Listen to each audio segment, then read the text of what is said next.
Good evening. My name is Richard Beasley, and I'm calling in from Wellington in New Zealand. I'm a physician at Wellington Regional Hospital and director of the Medical Research Institute of New Zealand.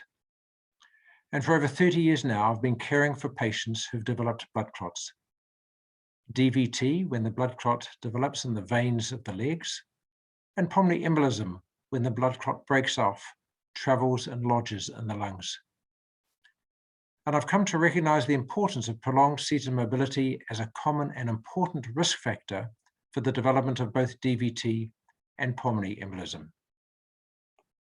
This relates not only to the prolonged seated mobility associated with long-distance air travel, which is now recognized as traveler's thrombosis, but also prolonged seated mobility in other situations, such as at work and with recreation, such as with gaming.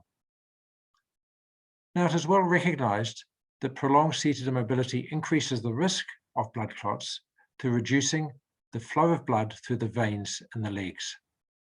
And when this results in stasis, that is when the blood clot occurs and you develop a DVT, and when that breaks off and travels to the lungs, you develop a pulmonary embolism, which may be a life-threatening condition. Now, in an attempt to reduce the risk of both DVT and pulmonary embolism, we have developed a simple device which, when used, has been designed to increase venous blood flow and thereby reduce the risk of both DVT and pulmonary embolism.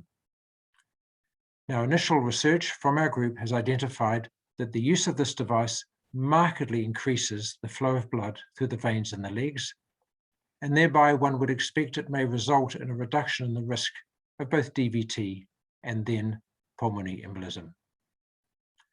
Now, we're pleased that we have now passed on the research, development and commercialization of this device to Paul Westerman and his team in the United Kingdom. And we hope that through his efforts, that this device will be available widely to people around the world who are exposed to prolonged seated mobility and thereby the risk of DVT and pulmonary embolism in the situations of prolonged air travel, other forms of travel, with work and with recreation. Paul Westerman, all the very best with this venture. Good night.